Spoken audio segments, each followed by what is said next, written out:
नमस्कार, मैं हूं अश्विनी कुमार मिश्र। डीडी न्यूज में आप सभी का स्वागत है। दिन भर की खबरों को समेट कर हम हाजिर हैं। आइए सबसे पहले नजर डालते हैं दिन भर की सुर्खियों पर। कोलंबिया में राहुल गांधी के बयान पर बीजेपी हमलावर, कहा वो लीडर ऑफ ऑपोजिशन नहीं, लीडर ऑफ प्रोपेगेंडा। सत्ता छूटने की बदहवासी में विदेश की धरती से कर रहे हैं देश का अपमान।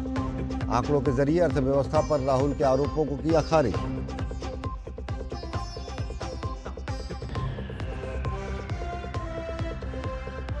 पाकिस्तान के अवैध कब्जे वाले जम्मू कश्मीर में जारी है जनता का विरोध प्रदर्शन। प्रदर्शनकारियों ने जलाए पुलिस वैन और बुलडोजर। इस्लामाबाद में पत्रकारों पर हमले के खिलाफ मना काला दिवस। भारत ने कहा भयावह मानवाधिकार उल्लंघनों के लिए पाकिस्तान को ठहराया जाना चाहिए जवाबदेह।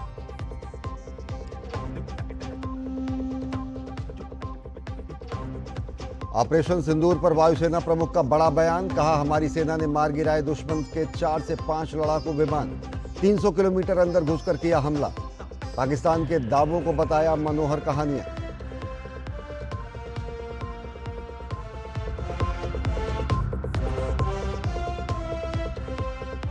केंद्रीय गृह एवं सहकारिता मंत्री अमित शाह ने रोहतक में देश के सबसे बड़े साबर डेयरी प्लांट का किया उद्घाटन। कहा आत्मनिर्भरता की ओर बढ़ रहा है देश। नए आपराधिक कानून 21वीं सदी का भारत का सबसे बड़ा सुधार।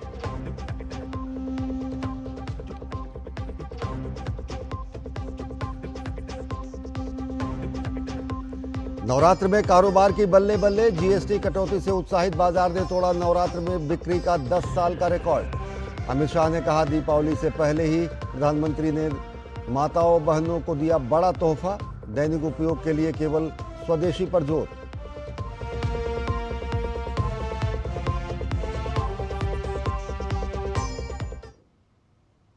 और अब देखते हैं खबरों को विस्तार से।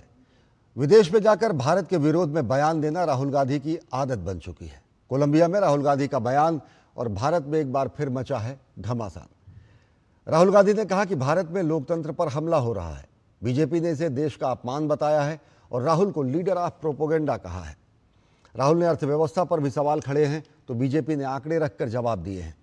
इलेक्ट्रॉनिक्स उत्पादन 6 गुना, मोबाइल मैन्युफैक्चरिंग 18,000 करोड़ से बढ़कर 5.45 लाख करोड़।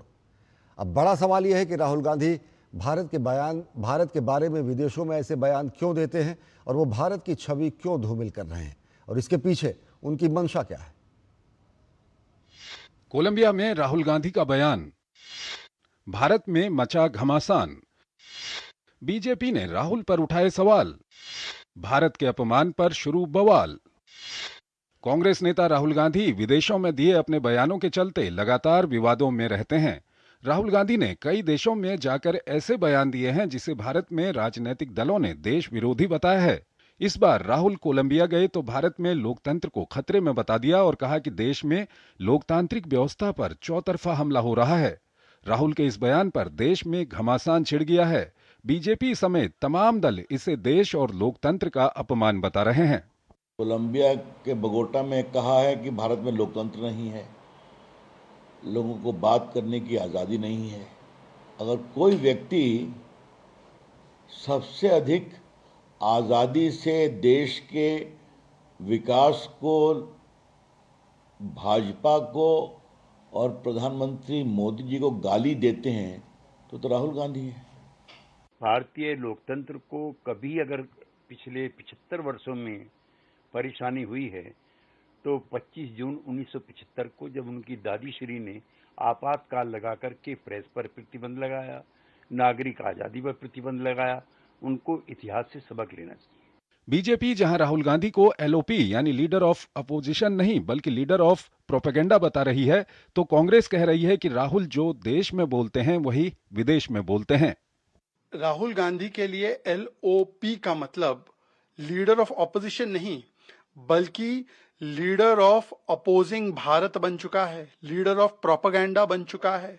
और जब भी खुलता है भारत में राहुल के प्रोपेगेंडा का धागा, तब शुरू हो जाता है विदेशी धरती पर राहुल का एंटी इंडिया रागा। जब कभी राहुल जी गए बाहर, वो अपनी बात कहते हैं, बात वही कहते हैं जो यहाँ पार्लियामेंट के अंदर या बाहर बोलते हैं, नई बात नहीं बोलते वो। राहुल ने लोकतंत्र पर नहीं देश की अर्थव्यवस्था पर भी निशाना साधा। कोलंबिया के मेडलिन स्थित EIA विश्वविद्यालय में बोलते हुए राहुल गांधी ने दावा किया कि भारत विनिर्माण नहीं करता। बीजेपी IT सेल के प्रमुख अमित मालवीय ने सोशल मीडिया प्लेटफॉर्म X पर उनके इस दावे का खंडन किया और ठोस आंकड़े शेयर करने को कहा। मालवीय ने कहा कि हर बार जब राहुल गांधी विदेश जाते हैं तो उन्हें भारत को नीचा दिखाने, अपमानित करने और गलत तरीके से पेश करने का मंच मिल जाता है। उनकी पटकथा 2013-14 में अटकी हुई है, जबकि अब भारत में फोन, दवा, ऑटो, FDI, कौशल और GST 2.0 मिलकर एक गतिशील विनिर्माण अर्थव्यवस्था को दर्शाया जा रहा है। मालवीय ने 2014, 2015 और 2024-25 के बीच इलेक्ट्रॉनिक्स और मोबाइल निर्माण से लेकर फार्मा और ऑटोमोबाइल तक के क्षेत्र में हुए बदलावों की जानकारी भी साझा की और कहा कि देश में इलेक्ट्रॉनिक सामानों का उत्पादन 2014-15 के 1.9 लाख करोड़ रुपए से 6 गुना बढ़कर 2024-25 में 11.3 लाख करोड़ रुपए हो गया है। इलेक्ट्रॉनिक्स निर्यात 8 गुना बढ़कर 38,000 करोड़ रुपए से 3.27 लाख करोड़ रुपए हो गया। मोबाइल फोन उत्पादन 18,000 करोड़ रुपए से 5,45,000 करोड़ रुपए हो गया। वर्ल्ड बैंक रिपोर्ट जुलाई 2025 ने एक गिनी इंडेक्स की है जो इनइक्वालिटी को तय करती है कि किस देश में कितनी इनइक्वालिटी है, यानी अमीर गरीब के बीच की खाई कितनी ज्यादा है। उसमें वर्ल्ड की मेजर इकोनॉमीज में उन्होंने कहा India's Gini index stand for 25.5, so India stand much lower than China. बड़ी इकोनॉमीज में सबसे कम इनइक्वालिटी अगर है तो भारत में है। और ये किसने अपनी रिपोर्ट जारी की है? ये वर्ल्ड बैंक ने जुलाई 2025 में रिपोर्ट जारी की है और ये कहा है कि एक्सट्रीम पॉवर्टी अब भारत में केवल 2.3% रह गई है। राहुल गांधी को यह नहीं दिखाई पड़ता। राहुल गांधी ने भारत चीन रिश्तों को लेकर बयान दिया तो RSS की विचारधारा पर भी सवाल खड़ा किया। राजनीतिक मुद्दों पर मतभेद अपनी जगह हैं, लेकिन देश और लोकतंत्र पर विदेश में सवाल खड़े करने पर खुद कांग्रेस के सहयोगी दल भी एकमत नहीं है। शैलेंद्र मिश्रा के साथ bureau report, DD news. Pakistan के अवैध कब्जे वाले जम्मू कश्मीर में हालात काफ़ी ख़राब हो चुके हैं। पाकिस्तान सरकार के खिलाफ वहां की जनता का गुस्सा थमने का नाम नहीं ले रहा है। प्रदर्शन और हिंसा के कारण 1 दर्जन से ज़्यादा लोग अपनी जान गंवा चुके हैं। प्रदर्शनकारियों को पाकिस्तान के अन्य शहरों से भी समर्थन मिल रहा है। भारत ने POJK में तनाव को लेकर पाकिस्तान पर कड़ा हमला बोला है। देखिए हमारी खास रिपोर्ट। पाकिस्तान की दमनकारी नीतियों और मानवाधिकार उल्लंघन के खिलाफ POK में भड़का जनाक्रोश थमने का नाम नहीं ले रहा है। न्याय मांगने के लिए गांव के गांव उठकर मुजफ्फराबाद के लाल चौक पहुंच रहे हैं, लेकिन रास्ते में पाकिस्तानी सुरक्षा बलों की बंदूकें उन्हें रोकने की नाकाम कोशिश कर रही हैं। जुल्म के खिलाफ इस जंग में अब तक 12 लोग जान गंवा चुके हैं, जबकि सैकड़ों लोग घायल हुए हैं। भारत ने भी POK के लोगों पर ढाए जा रहे अत्याचार पर कड़ा रुख अपना लिया है। शुक्रवार को भारतीय विदेश मंत्रालय ने 2 टूक शब्दों में कहा कि POK में जो कुछ हो रहा है वो पाकिस्तानी सेना के दमनकारी रवैये और मानव अधिकार उल्लंघन की नीतियों का नतीजा है। हमारा मानना है कि पाकिस्तान के दमनकारी रवैये और इन क्षेत्रों से संसाधनों की संगठित लूट का स्वाभाविक नतीजा है और इन क्षेत्रों पर उसका जबरन और अवैध कब्जा अभी भी बना हुआ है। पाकिस्तान को अपने भयानक मानवाधिकार उल्लंघनों के लिए जवाबदेह ठहराना जाना चाहिए। POK से पैदा हुई इंसाफ की पुकार कराची और इस्लामाबाद तक गूंज रही है। सेना और सत्ता समझ नहीं पा रहे हैं कि आक्रोश की इन अभूतपूर्व लपटों को कैसे बुझाया जाए।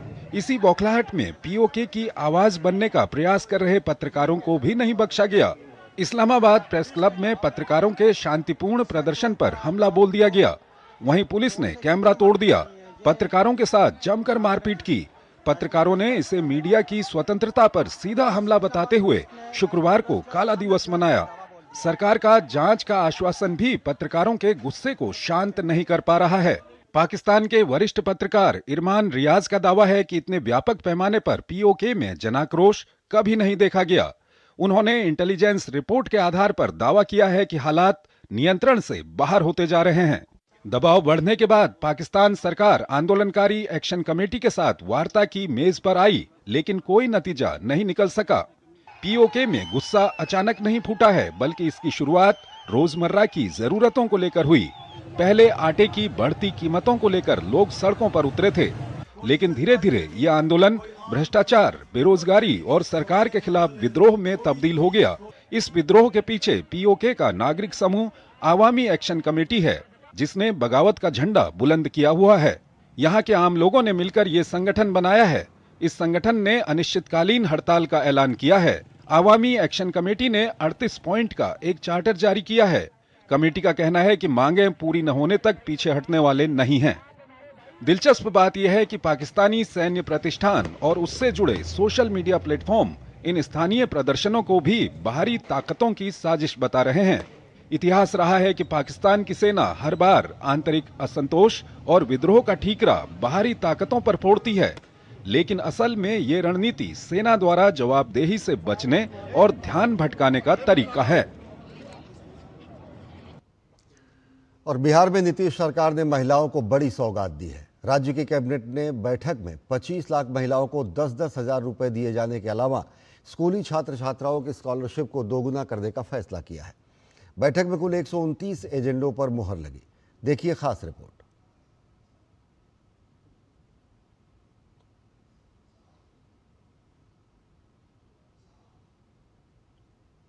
कुल 129 एजेंडों पर मुहर लगी है। सीएम नीतीश कुमार ने राज्य के छात्र छात्राओं को भी बड़ा तोहफा दिया है। स्कूली छात्र छात्राओं की स्कॉलरशिप दोगुनी कर दी गई है। इसके लिए 3 अरब रुपए की स्वीकृति दी गई है। राज्य सरकार ने बिहार के सरकारी कर्मचारियों को भी बड़ा तोहफा दिया है। उनका महंगाई भत्ता 3% बढ़ा दिया गया है। अब डीए 55% से बढ़कर 58% हो गया है। बिहार में विधानसभा चुनाव से पहले मुख्यमंत्री नीतीश कुमार ने राज्य की 25 लाख महिलाओं को बड़ा तोहफा दिया है। मुख्यमंत्री ने एक बार फिर से मुख्यमंत्री महिला रोजगार योजना के तहत 25 लाख महिलाओं के खाते में 10-10 हजार की राशि भेजी है। इससे पहले प्रधानमंत्री नरेंद्र मोदी और मुख्यमंत्री नीतीश कुमार ने संयुक्त रूप से कार्यक्रम में बिहार की 75 लाख महिलाओं के खाते में 7500 करोड़ की राशि की सौगात दी थी। मुख्यमंत्री नीतीश कुमार ने कहा कि अब 1 करोड़ महिलाएं इस राशि से स्वरोजगार हासिल कर सकेंगी। आज महिला रोजगार योजना के अंतर्गत 25 लाख महिलाओं को 10,000 रुपए की सहायता राशि भेजी जा रही है। इस प्रकार पहले 75 लाख महिलाओं को राशि दी गई और आज 25 लाख महिलाओं को राशि दी जा रही, यानी अब कुल 1 करोड़ महिलाओं को इस योजना का लाभ मिल जाए। 10-10 हजार रुपए पाकर महिलाएं काफी खुश हैं। मुख्यमंत्री रोजगार योजना के तहत राशि प्राप्त करने वाली महिलाओं ने सरकार की प्रशंसा की है। उन्होंने कहा कि इस राशि से उन्हें रोजगार शुरू करने में मदद मिलेगी और जीविका अर्जित करना अब आसान होगा। मुख्यमंत्री योजना में हमरा 10,000 रुपया मिलले, हम ओइसे बहुत खुश छियै और चाहे छियै जे एकटा मशीन खरीद के और सिलाई करबे। अब मुझे एक उम्मीद जगा है जो मैं इससे कुछ कर पाऊंगी। कुछ अपने लिए मैं भी सिलाई भी करती हूँ और स्टेशनरी सामान भी रखने का कोशिश करूंगी। जब आए मेरे खाता में पैसा, उससे हम बकरी पालन करेंगे। बकरी पालन करके उससे हम बच्चा को शिक्षा देंगे। बिहार विधानसभा चुनाव को लेकर भारतीय जनता पार्टी ने अपनी तैयारियां तेज कर दी हैं। इसी कड़ी में शुक्रवार को भाजपा प्रदेश कार्यालय में एक महत्वपूर्ण बैठक आयोजित की गई। बैठक में प्रदेश अध्यक्ष दिलीप जायसवाल, उप मुख्यमंत्री सम्राट चौधरी, उत्तर प्रदेश के उप मुख्यमंत्री एवं बिहार चुनाव प्रभारी केशव प्रसाद मौर्य सहित कई बड़े नेता मौजूद रहे। बैठक में चुनाव समिति की कार्य योजना और उम्मीदवार चयन को लेकर विस्तृत चर्चा हुई। प्रदेश अध्यक्ष दिलीप जायसवाल ने बताया कि कल होने वाली चुनाव समिति के बैठक में भाजपा की वर्तमान सीटों पर समीक्षा की जाएगी। साथ ही उम्मीदवारों की जो प्रारंभिक सूची तैयार की गई है उसका स्क्रीनिंग कर अंतिम रूप देकर केंद्रीय नेतृत्व को भेजा जाएगा। जो हमारा सिटिंग सीट है, जो भाजपा, जहां से जो भाजपा के लिए विधायक है, फर्स्ट राउंड में कल उस पर चर्चा करें और कल चर्चा करके जो है जो सूची चुनाव समिति बिहार में तय करेगी उस सूची को हम लोग केंद्रीय नेतृत्व को सौंप दें। बिहार विधानसभा चुनाव के मद्देनजर भारत निर्वाचन आयोग के साथ विभिन्न राजनीतिक दलों की बैठक 4 अक्टूबर को आयोजित की जाएगी। बैठक की अध्यक्षता मुख्य चुनाव आयुक्त करेंगे और इसमें मान्यता प्राप्त राष्ट्रीय और राज्य स्तरीय राजनीतिक दलों के प्रतिनिधियों को आमंत्रित किया गया है। ब्यूरो इनपुट के साथ राजेश राज, मधुरेश की रिपोर्ट, डीडी न्यूज। और केंद्रीय गृह एवं सहकारिता मंत्री अमित शाह आज हरियाणा के दौरे पर रहे और उन्होंने रोहतक में देश के सबसे बड़े साबर डेयरी प्लांट का उद्घाटन किया।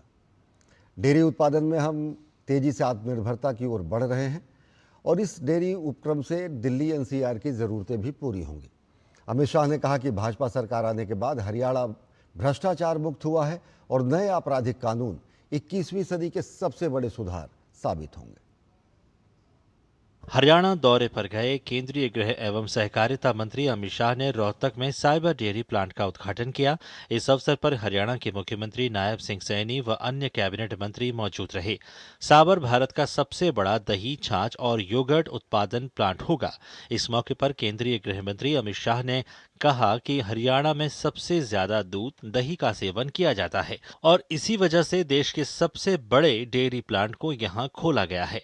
साबर डेयरी से हरियाणा ही नहीं, दिल्ली और एनसीआर की उपभोक्ता जरूरतों को पूरा किया जाएगा। पूरे देश का सबसे बड़ा दही, छाछ और योगर्ट बनाने का काम और मिठाई का प्लांट बनाने का काम आज पूरा किया है। यहीं से पूरे एनसीआर की जरूरतें पूरी होगी। केंद्रीय गृह एवं सहकारिता मंत्री अमित शाह हरियाणा के रोहतक में महर्षि दयानंद विश्वविद्यालय में खादी कारीगर महोत्सव में शामिल हुए। मुख्यमंत्री नायब सिंह सैनी ने पगड़ी पहनाकर गृह मंत्री का स्वागत किया। कार्यक्रम में अमित शाह ने प्रधानमंत्री रोजगार सृजन के तहत 301 करोड़ रुपए के आरंभिक अंशदान के रूप में लाभार्थियों को चेक प्रदान किए। अमित शाह ने 2200 कारीगरों को आधुनिक मशीनरी और टूल किट भी वितरित किए। कार्यक्रम को संबोधित करते हुए केंद्रीय गृह मंत्री ने कहा कि स्वदेशी आंदोलन की शुरुआत करने वाली खादी आज आत्मनिर्भर भारत के निर्माण में महत्वपूर्ण योगदान दे रही है। पूज्य बापू ने जो खादी की शुरुआत की, इससे देश भर के लाखों लाखों बुनकरों के जीवन में आमूलचूल परिवर्तन आया और खादी का ये मंत्र अनेक विध तरीके से हमारे देश की जनता और आजादी के आंदोलन के लिए पोषक बन गया। केंद्रीय गृह एवं सहकारिता मंत्री अमित शाह ने कुरुक्षेत्र में नए आपराधिक कानूनों पर भव्य प्रदर्शनी का उद्घाटन किया। साथ ही गृह मंत्री ने प्रदेश को 825 करोड़ की 19 परियोजनाओं का उद्घाटन व शिलान्यास किया। इस मौके पर उन्होंने कहा कि नए आपराधिक कानून हमारी आपराधिक न्याय प्रणाली में 21वीं सदी का सबसे महत्वपूर्ण सुधार है। नरेंद्र मोदी जी ने कहा, citizen first, dignity first, justice first, ये तीन आधार पर एक कानून बने हैं। 21वीं सदी का सबसे बड़ा रिफॉर्म हमारे ये आपराधिक न्याय प्रणाली के 3 कानून हैं। अमित शाह ने कहा कि नरेंद्र मोदी सरकार ने कई क्षेत्रों में सुधार किए हैं। उन्होंने कहा कि पुलिस अब आंकड़ों पर काम करती है। इन कानूनों के जरिए पुलिस, जेल, न्यायपालिका, अभियोजन और फॉरेंसिक के 5 स्तंभों को ऑनलाइन एकीकृत किया गया है। ब्यूरो इनपुट्स के साथ धीरज कुमार और गौरव पटियाल की रिपोर्ट, डीडी न्यूज। प्रधानमंत्री नरेंद्र मोदी ने गुजरात प्रदेश भाजपा के नवनियुक्त प्रदेश अध्यक्ष जगदीश भाई पांचाल विश्वकर्मा को उनके निर्विरोध निर्वाचन के लिए शुभकामनाएं दी हैं। जगदीश भाई पांचाल गुजरात राज्य के सहकार मंत्री, पूर्व कर्णावती महानगर अध्यक्ष और पूर्व उद्योग प्रकोष्ठ के अध्यक्ष रह चुके हैं। उनके लंबे संगठनात्मक अनुभव और जनसेवा के प्रति समर्पण को देखते हुए भाजपा नेतृत्व ने उन्हें ये महत्वपूर्ण जिम्मेदारी दी है।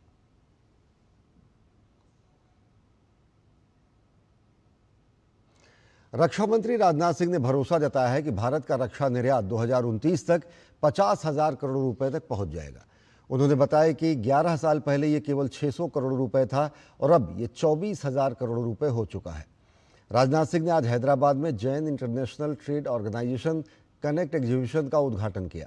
इस मौके पर रक्षा मंत्री ने कहा कि भारत आत्मनिर्भर बन रहा है और अब तेजस लड़ाकू विमान के 64% हिस्से भी भारत में ही बन रहे हैं। उन्होंने कहा कि अब भारत वोकल फॉर लोकल से वोकल फॉर ग्लोबल की ओर बढ़ रहा है। साथ ही उन्होंने पाकिस्तान को परोक्ष रूप से चेतावनी भी दी कि भारत अपनी सुरक्षा और एकता के लिए हर संभव कदम उठाएगा। इस मौके पर केंद्रीय मंत्री जी किशन रेड्डी और जैन समुदाय के लोग भी मौजूद थे। जैन समाज की तारीफ करते हुए राजनाथ सिंह ने कहा कि देश के कुल टैक्स का 24% हिस्सा जैन समाज देता है। इस मौके पर केंद्रीय मंत्री जी किशन रेड्डी ने भी जैन समाज से विकसित भारत 2047 के निर्माण में भाग लेने की अपील की। डिफेंस सेक्टर में भी भारत सेल्फ रिलायंस की ओर तेजी से कदम आगे बढ़ा चुका है। विदेशों पर हमारी निर्भरता निरंतर कम होती जा रही है और इसी विजन को लेकर आज भारत एक सशक्त और वाइब्रेंट डिफेंस इंडस्ट्री खड़ा कर रहा है। हम अपनी सुरक्षा के लिए बहुत हद तक डिफेंस इंपोर्ट पर पहले निर्भर रहा करते थे, लेकिन आज हालत बदल रहे हैं। अब हर पुर्जे, हर हथियार, हर प्लेटफॉर्म पर गर्व से लिखा जा रहा है मेड इन इंडिया।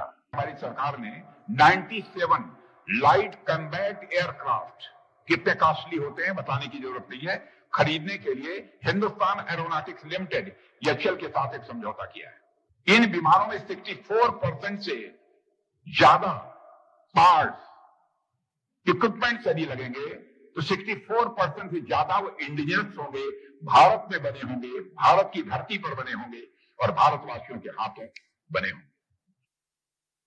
वायुसेना के 93वें स्थापना दिवस के अवसर पर वायुसेना प्रमुख एपी सिंह ने कहा कि भारत ने स्पष्ट उद्देश्य के साथ ऑपरेशन सिंदूर शुरू किया था और उद्देश्य पूरा होने के साथ ही इसे समाप्त कर दिया।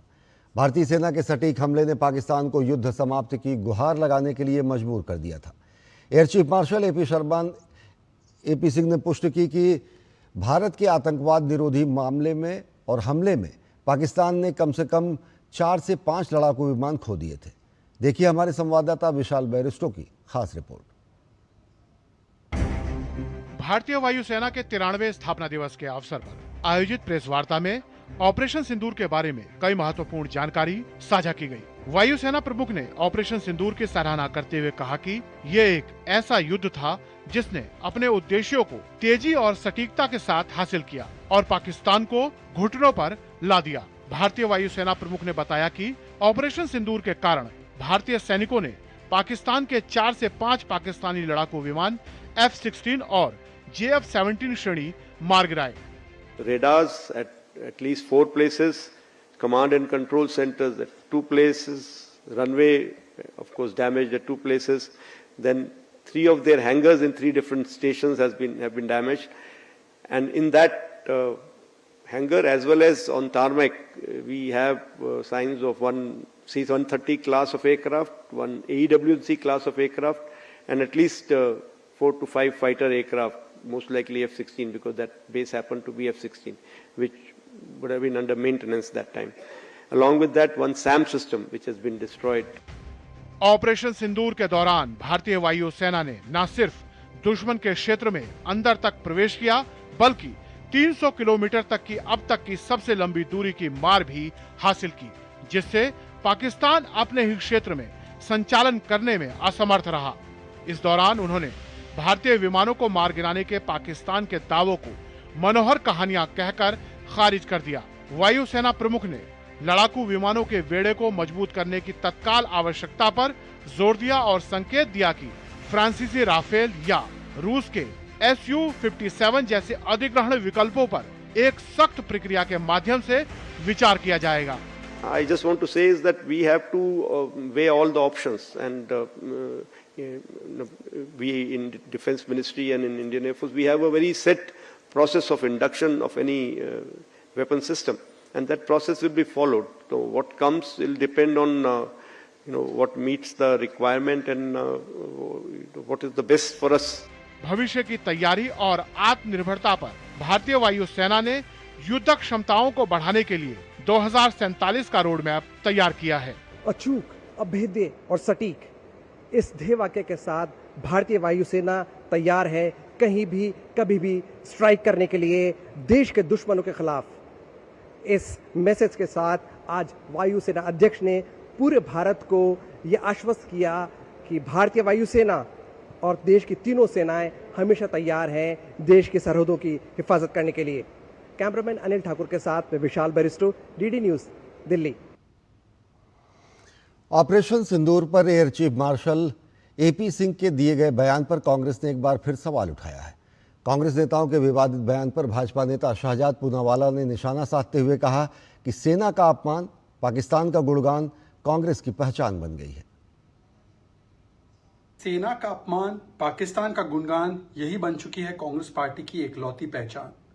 आज जब एयरफोर्स ने फिर से एक बार बताया कि किस प्रकार से एक नया नॉर्मल स्थापित किया गया ऑपरेशन सिंदूर में और कैसे हमने न केवल 9 आतंकी बेस तबाह किए, 11 मिलिट्री बेसिस पाकिस्तान में घुसकर केवल सीमा पर नहीं सीने पर जाकर तबाह किए, कैसे ऑपरेशन सिंदूर एक नए नॉर्मल को स्थापित कर पाया, कैसे पाकिस्तान के 5 फाइटर जेट्स इंक्लूडिंग F-16 और J-17 को गिराया, एवैक्स को मारा, longest surface to air hit हुआ, किस प्रकार से हमने कंप्लीट तबाही मचाई पाकिस्तान पर और पहलगाम का बदला सिंदूर से लिया।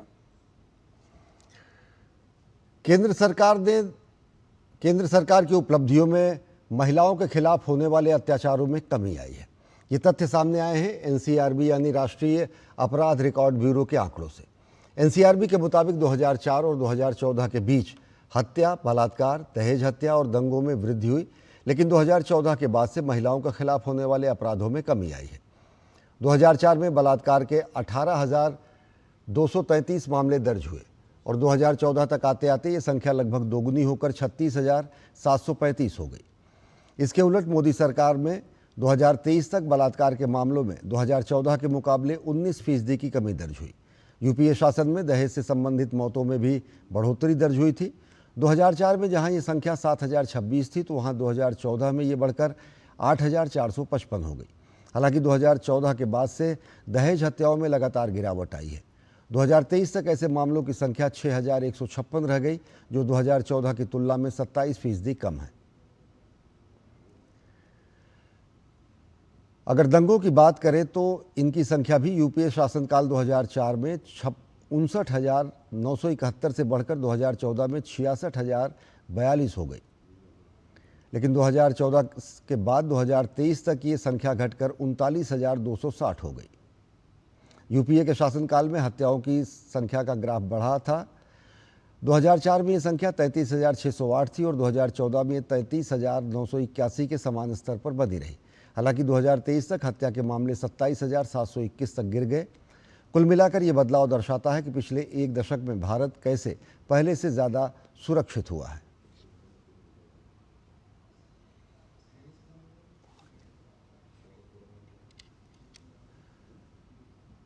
ये आंकड़े ये बताते हैं कि भारत पहले से ज़्यादा सुरक्षित हुआ है और महिलाओं के खिलाफ हो रहे हिंसक अपराधों से बचने के विशेष उपाय किए गए हैं और इसकी महत्वपूर्ण उपलब्धि आंकड़ों में प्रदर्शित होती है।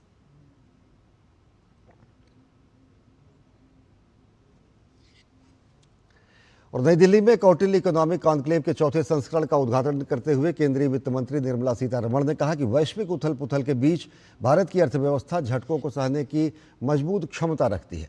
वित्त मंत्री ने कहा कि भारत एक स्थिरकारी शक्ति के रूप में उभरा है। ये ना तो संयोग है और ना ही अस्थायी है, बल्कि यह कई कारकों का शक्तिशाली संयोजन का परिणाम है।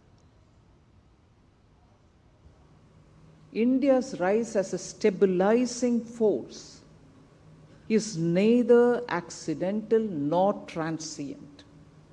Instead, it results from a powerful combination of various factors. Improved quality of capital expenditure and reining in inflationary pressures has been consistent. We have implemented strategic reforms that enhance the ease of doing business, promote financial inclusion, and improve the quality of life for the average citizen in the country. वित्त मंत्री ने कहा कि भारत की वृद्धि मजबूती घरेलू कारकों पर आधारित है, जो कि बाहरी झटकों के समग्र प्रभाव को कम करती है और इसके कारण भारतीय अर्थव्यवस्था लचीली और सतत रूप से आगे बढ़ रही है। India's growth is firmly anchored in its domestic factors, which minimizes the impact of external shocks on overall growth. As a result, the Indian economy is resilient, continues to grow sustainably. Mumbai से अहमदाबाद के बीच प्रस्तावित bullet train पर काफ़ी तेजी से काम चल रहा है। रेल मंत्री अश्विनी वैष्णव ने सोशल मीडिया एक्स पर एक वीडियो साझा कर कहा कि Bandra Kurla complex BKC high speed railway station का निर्माण तीव्र गति से चल रहा है। मुंबई से अहमदाबाद के बीच देश की पहली बुलेट ट्रेन चलाई जाएगी। मुंबई से Ahmedabad high speed rail corridor 508 kilometre की दूरी तय करेगा।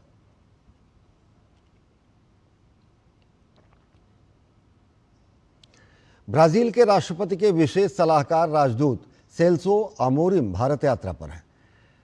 उन्होंने विदेश मंत्री डॉक्टर एस जयशंकर से मुलाकात की। डॉक्टर एस जयशंकर ने राजदूत सेल्सो अमोरिम से मुलाकात की तस्वीरें साझा की। इस संबंध में विदेश मंत्री डॉक्टर एस जयशंकर ने अपने सोशल मीडिया प्लेटफॉर्म एक्स पर लिखा, आज नई दिल्ली में ब्राजील के राष्ट्रपति के विशेष सलाहकार राजदूत सेल्सो अमोरिम से मिलकर बहुत खुशी हुई। वर्तमान वैश्विक परिदृश्य और हमारे रणनीतिक सहयोग को और गहरा करने के अवसरों पर उपयोगी चर्चा हुई।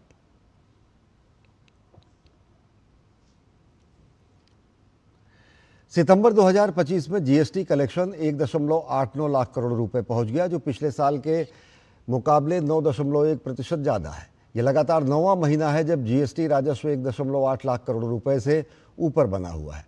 केंद्रीय मंत्री धर्मेंद्र प्रधान ने कहा कि जीएसटी सुधार 2.0 का लाभ देश के सबसे निचले स्तर तक पहुंचा है।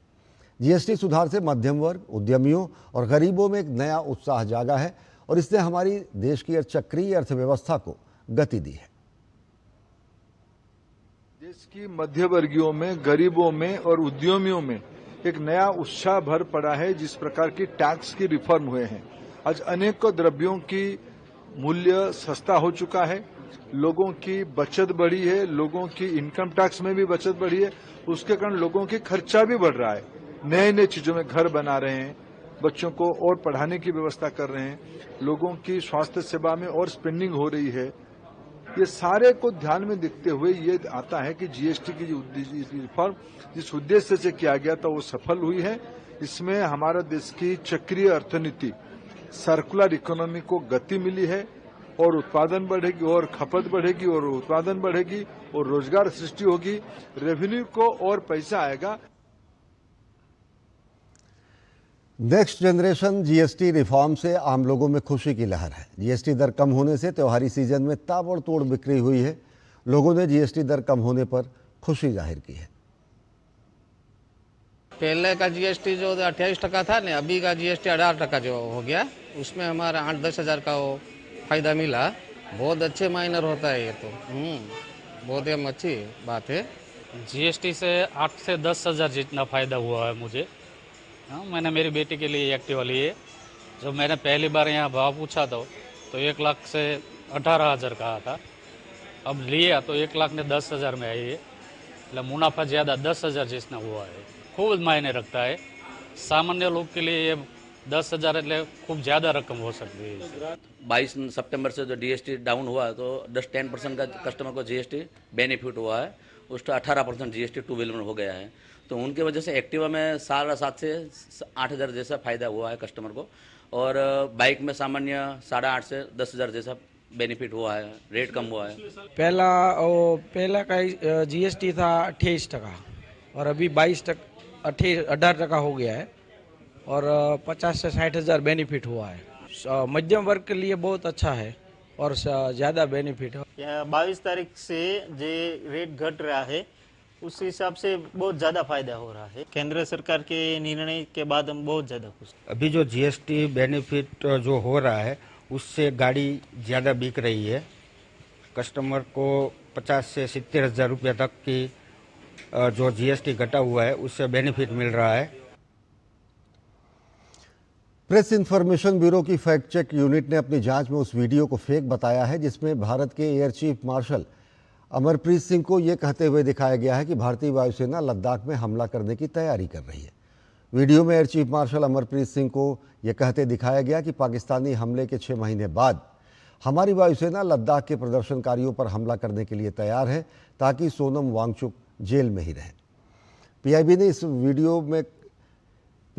वीडियो में कहा कि air chief marshal A P Singh ने ऐसा कोई बयान नहीं दिया है।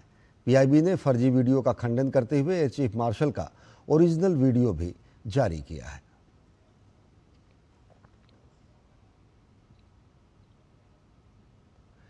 नीति आयोग के मुख्य कार्यकारी अधिकारी बीवीआर सुब्रमण्यम ने नई दिल्ली में नीति tax policy working paper series 1 का शुभारंभ किया, जिसका विषय भारत में विदेशी निवेशकों के लिए स्थायी प्रतिष्ठानों और प्रॉफिट एट्रीब्यूशन में निश्चितता, पारदर्शिता और एकरूपता को बढ़ावा देना है। इस वर्किंग पेपर का उद्देश्य ऐसे सुधारों की रूपरेखा तैयार करना है जो भारत की अंतर्राष्ट्रीय कर व्यवस्था में अधिक निश्चितता प्रदान कर सके। वर्किंग पेपर सीरीज एक सरलीकृत वैकल्पिक कर योजना का सुझाव देती है, जिसमें एक विदेशी कंपनी भारत से प्राप्त अपने सकल राजस्व से एक पूर्व निर्धारित उद्योग विशिष्ट प्रतिशत कर भुगतान करके करवाना चुन सकती है और इसके बजाय उसे जटिल ऑडिट से गुजरना नहीं पड़ेगा। इससे मुकदमेबाजी कम होगी, टैक्स सरलीकरण होगा और राजस्व भी बढ़ेगा। It is about improving the treatment of taxation of permanent establishment in India. When a foreign investor invests in India, he has a permanent establishment. People want a simplicity, predictability, they want uniformity, and they want certainty. In the long run, it will be a plus for revenue collection for government. राष्ट्रीय सुरक्षा सलाहकार अजित डोभाल ने नई दिल्ली में Brazil के राष्ट्रपति के विशेष सलाहकार सेल्सो अमोरीम से मुलाकात की। ये छठी भारतीय ब्राजील रणनीतिक वार्ता थी, जिसमें ब्राजील के वरिष्ठ अधिकारियों का प्रतिनिधिमंडल भी शामिल हुआ। बैठक में प्रधानमंत्री नरेंद्र मोदी की जुलाई 2025 में हुई ब्राजील यात्रा के दौरान तय किए गए 5 आयामों पर सहयोग की प्रगति की समीक्षा की गई। दोनों पक्षों ने रक्षा और सुरक्षा, ऊर्जा, दुर्लभ खनिज, स्वास्थ्य और फार्मास्यूटिकल जैसे क्षेत्र में साझेदारी को और मजबूत बनाने पर चर्चा की। इसके साथ ही ब्रिक्स, IBSA और नवंबर में ब्राजील में होने वाले COP30 जैसे बहुपक्षीय मंचों में सहयोग को लेकर भी विचार विमर्श हुआ। भारत और ब्राजील ने प्रधानमंत्री नरेंद्र मोदी और राष्ट्रपति लुई इनासियो लूला डी सिल्वा द्वारा निर्धारित साझा दृष्टिकोण को आगे बढ़ाने पर सहमति जताई है। नवरात्रि के समाप्त होते ही भारत में दीपावली की खरीदारी की धमाकेदार शुरुआत हो चुकी है। Confederation of all India traders के अनुसार दीपावली सीजन की बिक्री इस वर्ष 4 करोड़ से अधिक होने की उम्मीद है। इसी को लेकर चांदनी चौक से सांसद और कैट के महामंत्री प्रवीण खंडेलवाल से खास बातचीत की डीडी न्यूज की संवाददाता डॉक्टर सुयश शर्मा ने। त्योहारों का मौसम चल रहा है, दीपावली आ रही है, करवा चौथ आ रहा है और ऐसे में केंद्र सरकार यानी प्रधानमंत्री नरेंद्र मोदी ने जो महिलाओं को, हमारे देशवासियों को बचत का तोहफा दिया है, साथ ही साथ स्वदेशी उत्पादों ने कैसी धूम मचाई है मार्केट में। इन तमाम बातों से बात करने के लिए हमारे साथ सांसद जी प्रवीण खंडेलवाल जी हैं। बहुत बहुत स्वागत है आपका डीडी न्यूज़ पे सर। इस बार दीपावली पे जो उत्सव मनाया जा रहा है बचत का, उसको लेकर प्लस स्वदेशी उत्पादों को लेकर क्या कहना है कि प्रधानमंत्री नरेंद्र मोदी जी ने जो GST में सौगात दी, उससे उपभोक्ता की जेब में पैसा आया और वहीं उन्होंने स्वदेशी का आह्वान किया। तो ये जो प्रदर्शनी हमने आज यहाँ लगाई है, लगभग इसी तरीके का सामान, ये विशुद्ध रूप से हाथ से बना हुआ सामान है और पूरे देश में इसी प्रकार का सामान आपको बाज़ारों में इस बार दिखाई देगा।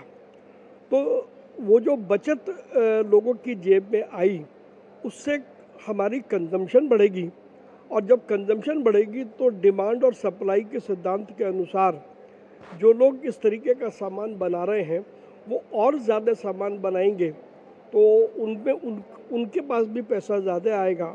जो कारीगर काम करते हैं उन कारीगरों को भी काम ज़्यादा मिलेगा।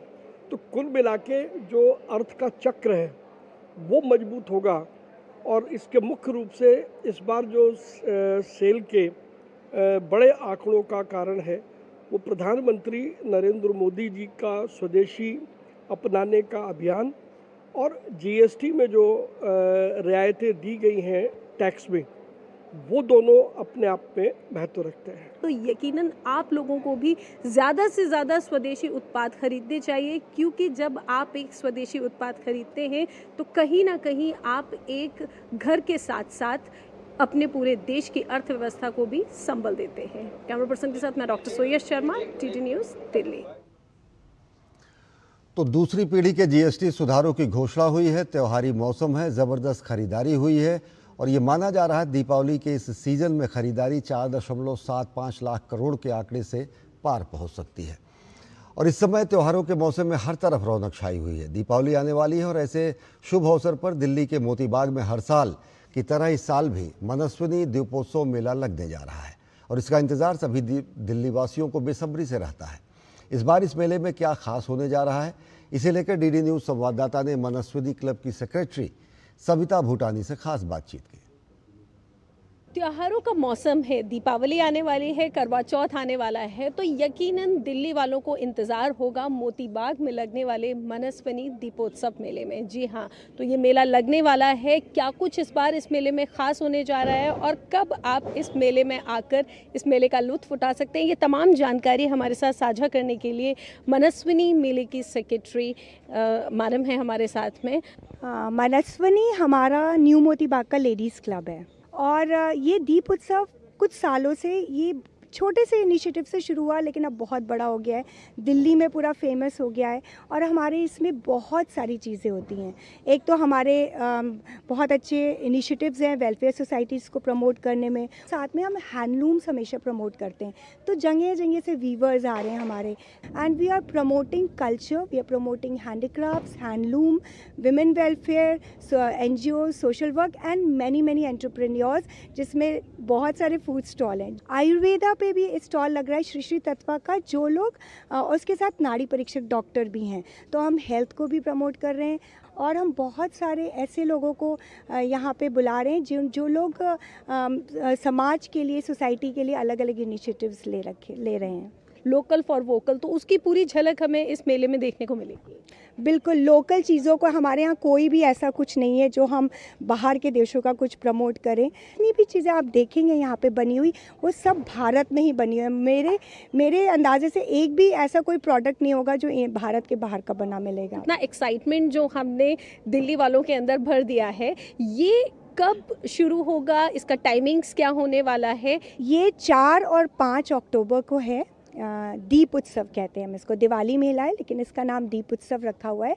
ये रोज़ सुबह 10 बजे शुरू हो जाएगा और रात को 11 बजे तक चलेगा और मतलब स्टॉल्स तो पूरे दिन रहेंगे। कल्चरल प्रोग्राम कल हैं 11 बजे से 1 बजे तक और कल शाम को हैं करीब 5 बजे से 8 बजे तक और कल शाम को on 5th evening also cultural programmes are there from 5 to 8 PM।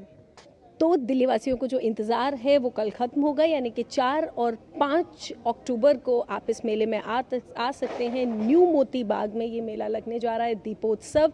यहाँ सब कुछ होगा, आपको सांस्कृतिक कार्यक्रम मिलेंगे, आप अपनी संस्कृति के साथ जुड़ सकते हैं, स्वदेशी उत्पादों को खरीद कर कहीं ना कहीं उस एक परिवार को और अपने देश की अर्थव्यवस्था को संबल भी दे सकते हैं। तो कल यकीनन यहाँ न्यू मोती बाग में इस दीपोत्सव मेले का हिस्सा अवश्य बनिए। कैमरा पर्सन राधे कृष्णा के साथ मैं doctor Soyash Sharma, DD news, Delhi. और देश भर में स्वस्थ नारी सशक्त परिवार अभियान बड़ी सफलता के साथ पूरा हुआ। 2 सप्ताह के इस अभियान में लगभग 10 करोड़ नागरिकों ने हिस्सा लिया और 6 करोड़ 50 लाख से अधिक महिलाओं को लाभ मिला। अभियान के दौरान 1.78 लाख करोड़ से अधिक लोगों की हाई ब्लड प्रेशर और 1 करोड़ 72 लाख लोगों के डायबिटीज की जांच हुई। 37 लाख से ज़्यादा महिलाओं के ब्रेस्ट कैंसर, 19 लाख से ज़्यादा सर्वाइकल कैंसर और 96 लाख से ज़्यादा लोगों की ओरल कैंसर की जांच हुई। इस दौरान 62 लाख से ज़्यादा प्रसव पूर्व जांच हुई और 1 करोड़ 43 लाख से अधिक बच्चों को जीवन रक्षक टीके लगाए गए। इसके अलावा 1 करोड़ 51 लाख एनीमिया और 85 लाख टीबी के मरीजों की जांच की गई। स्वास्थ्य सेवाओं को और मजबूत करने के लिए 2,68,000 निक्षय मित्र, 4,30,000 रक्तदाता पंजीकृत हुए और 10,69,000 आयुष्मान PM जय कार्ड जारी किए गए। स्वास्थ्य मंत्रालय ने कहा कि यह अभियान महिलाओं और बच्चों के स्वास्थ्य सशक्तिकरण की दिशा में ऐतिहासिक उपलब्धि है। दीपावली से पहले मोदी सरकार ने किसानों के लिए खुशखबरी दी है। रबी फसलों के न्यूनतम समर्थन मूल्य में बढ़ावा करने की घोषणा की गई और इसके तहत केंद्र सरकार 11,400 करोड़ रुपए के पैकेज को मंजूरी दी है। अलीगढ़ के किसान इस फैसले से बेहद खुश हैं। गेहूं के समर्थन मूल्य में प्रति क्विंटल 160 रुपये की वृद्धि हुई है। इसके साथ ही ज्वार, जौ, चना और मसूर के समर्थन मूल्य में भी बढ़ोतरी की गई है। किसान मानते हैं कि इस फैसले से उनकी आय में वृद्धि होगी और उनकी आर्थिक स्थिति मजबूत होगी। केंद्र सरकार ने किसानों के हित में रबी फसल शुरू होने के पहले ही फसलों का समर्थन मूल्य डिक्लेयर कर दिया, ताकि किसान भाई अपने समर्थन मूल्य का संज्ञान लेते हुए एरिया बढ़ा सकते हैं, एरिया कम कर सकते हैं, तिलहन और दलहन की फसलों में ज़्यादा खेती कर सकते हैं। भविष्य के लिए किसानों से अपील करता हूं कि वो ज़्यादा से ज़्यादा दलहनी और तिलहनी फसलों पे जाएं, जिसका हमें आयात करना पड़ रहा है विदेशों से। केंद्र सरकार ने गेहूं पर समर्थन मूल्य 160 रुपये प्रति क्विंटल बढ़ाया है। ये किसानों के हित में बहुत लाभदायक है और इसी से किसानों की आय बढ़ेगी। ये केंद्र सरकार का इसी तरह से प्रोत्साहन करती रहे किसानों को। और मध्य प्रदेश के मुख्यमंत्री मोहन यादव ने उज्जैन में दुर्गा विसर्जन समारोह के दौरान अपने प्रियजनों को खोने वाले शोक संतप्त परिवारों से मुलाकात की। मुख्यमंत्री ने मृतकों के परिजनों को 4-4 लाख रुपए और गंभीर रूप से घायलों को 1-1 लाख रुपए और मामूली रूप से घायलों को 50-50 हज़ार रुपये सहायता राशि की घोषणा की। उन्होंने कहा कि दुर्घटना के समय राहत बचाव करने वालों को 26 जनवरी को पुरस्कृत किया जाएगा और उन्हें भी 51,000 रुपये दिए जाएंगे। माताजी के विसर्जन के बाद ट्रैक्टर से जो हादसा हुआ है, ट्रैक्टर के स्टार्ट होने से अचानक नदी में गिरने से 3 लोग दुखद निधन जिनका हुआ, उन सभी से मैं मिला हूँ। दुख की इस घड़ी में परिवार के साथ सरकार भी, हम सब भी हैं। रेलिंग भी लगी हुई थी, रेलिंग के पास बाकी प्रबंधन भी थे, लेकिन ट्रैक्टर इतना तेजी स्टार्ट हुआ और गियर उसके डले हुए थे तो घटना घटी है। लेकिन दुख की इस घड़ी में फिर भी जांच के आदेश भी दिए हैं। जो मृतक है उनको 4-4 लाख दिए हैं। छत्तीसगढ़ के मुख्यमंत्री विष्णुदेव साय ने नक्सलवाद के खिलाफ चल रहे अभियान की सफलता की जानकारी दी। मुख्यमंत्री ने बताया कि प्रदेश में अब तक 450 से ज़्यादा नक्सली मारे गए हैं। आत्मसमर्पण करने वालों की संख्या भी लगातार बढ़ रही है। राज्य सरकार के सकारात्मक प्रयास के कारण लोग हिंसा छोड़कर विकास की मुख्य धारा में जुड़ना चाहते हैं। जब से हम लोग सरकार में हैं तब से आप लोग देख रहे हैं कि नक्सलवाद के साथ खिलाफ में लड़ाई में लगातार हमारे जवानों को सफलता मिल रही है और 450 से ज़्यादा नक्सली न्यूट्रलाइज भी हुए हैं और पुनर्वास नीति भी हम लोग अच्छा दिए हैं तो उसका भी लाभ हो रहा है और लगातार आत्मसमर्पण करने वालों की संख्या भी बढ़ी है। 1500 से ज़्यादा पहले ही कर चुके थे, लेकिन अभी कुछ दिनों पहले 70-71 एक साथ आत्मसमर्पण किए और कल 103 किए हैं। तो ये अच्छा है, वो लोग विकास की मुख्यधारा से जुड़ना चाहते हैं। असम सरकार राज्य में मेडिकल कॉलेजों का विस्तार, स्वास्थ्य सेवाओं को आसानी से सुलभ कराने और बुनियादी ढांचे को उन्नत करने का निरंतर प्रयास कर रही है। असम के मुख्यमंत्री हिमंता बिस्वा शर्मा ने सोशल मीडिया प्लेटफॉर्म एक्स पर विश्वनाथ स्थित बोरगांग मेडिकल अस्पताल का वीडियो साझा किया। मुख्यमंत्री ने लिखा कि राज्य में मेडिकल कॉलेजों के विस्तार के अलावा हम विभिन्न जिला स्तरीय अस्पतालों के माध्यम से ज़मीनी स्तर पर बुनियादी सुविधा को बढ़ावा दे रहे हैं। यह अस्पताल हमारी स्वास्थ्य सेवा के क्षेत्र में प्रगति का उदाहरण है। असम के मुख्यमंत्री हिमंता बिस्वा शर्मा ने अपने सोशल मीडिया प्लेटफॉर्म एक्स पर एक प्रेरणादायक कहानी को साझा किया। उन्होंने बताया कि तेजपुर की युवती सुपर्णा ने स्वयं सहायता समूह के साथ मिलकर बांस के आभूषण बनाने का कारोबार शुरू किया। इस पहल ने न केवल उन्हें बल्कि समूह की अन्य महिलाओं को भी लाभकारी आजीविका उपलब्ध कराई। मुख्यमंत्री ने लिखा कि प्रधानमंत्री स्वनिधि और राष्ट्रीय शहरी आजीविका मिशन जैसी योजनाओं के सहयोग से ये समूह आत्मनिर्भर बन सका है। मुख्यमंत्री ने कहा कि सुपर्णा की सफलता कई लोगों के लिए प्रेरणा का स्रोत है और ये आत्मनिर्भर भारत की सच्ची तस्वीर पेश करती है।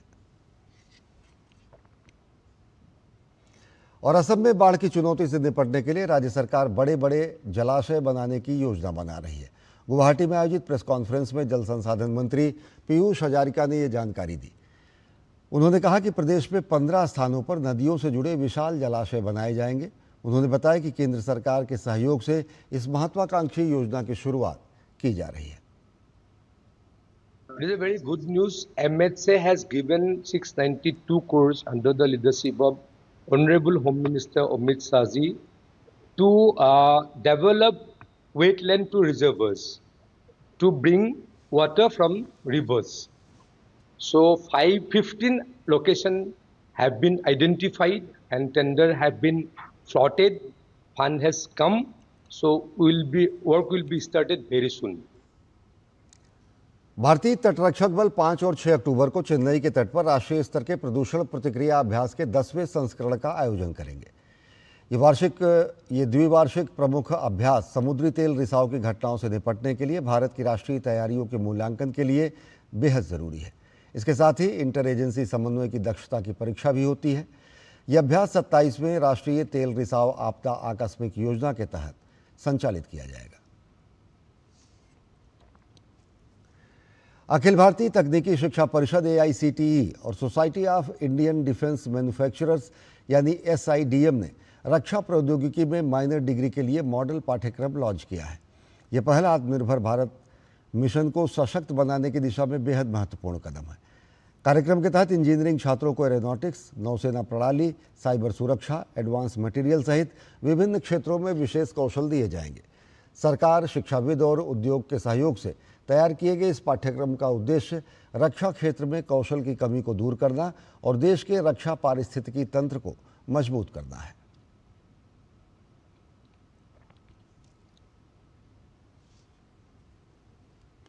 मध्य प्रदेश और राजस्थान में कफ सिरप से बच्चों की मौत के मामले पर स्वास्थ्य मंत्रालय ने बयान जारी किया है। मंत्रालय ने बताया है कि जांच में किसी भी खांसी की दवा में डाइथिलीन ग्लाइकॉल या फिर एथिलीन ग्लाइकॉल जैसे खतरनाक रसायन नहीं पाए गए हैं।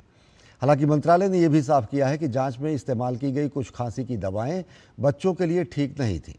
इसी को देखते हुए केंद्र सरकार ने बच्चों में खांसी की दवाओं के सुरक्षित इस्तेमाल को लेकर एडवाइजरी जारी की है, जिसमें बताया गया है कि 2 साल से छोटे बच्चों को खांसी जुकाम की दवा बिल्कुल ना दी जाए। 5 साल से ऊपर के बच्चों को दवा तभी दी जाए जब डॉक्टर क्लिनिकल जांच करके ज़रूरी समझे। और आवासन एवं शहरी कार्य मंत्रालय के सचिव के नाम पर धोखाधड़ी करने वाले एक व्यक्ति के खिलाफ 3 अलग अलग स्थानों पर FIR दर्ज की गई है। ये व्यक्ति एक निजी नंबर से अधिकारियों को फ़ोन कर खुद को मंत्रालय का सचिव बताकर संवेदनशील जानकारी हासिल करने की कोशिश कर रहा था। मंत्रालय ने इस घटना को गंभीर मानते हुए सभी हितधारकों को सतर्क रहने की सलाह दी है। मंत्रालय ने कहा कि यदि कोई संदिग्ध कॉल सचिव MOHUA के नाम पर प्राप्त हो तो उसकी प्रामाणिकता की जांच मंत्रालय की आधिकारिक वेबसाइट MOHUA.gov.in पर उपलब्ध विवरण से अवश्य कर लें। साथ ही किसी भी प्रकार की धोखाधड़ी की सूचना राष्ट्रीय साइबर अपराध रिपोर्टिंग पोर्टल cybercrime.gov.in पर दर्ज कराई जा सकती है। साथ ही साथ टोल फ्री नंबर 1930 पर भी संपर्क किया जा सकता है।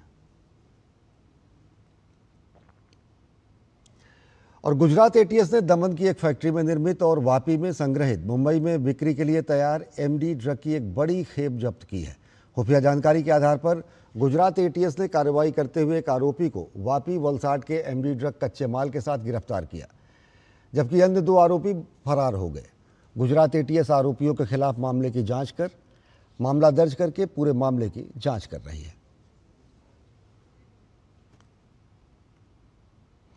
तो बुलेटिन में फिलहाल इतना ही। देश और दुनिया की ताज़ा तरीन खबरों के लिए देखते रहिए DD न्यूज़। मुझे दीजिए अनुमति। नमस्कार।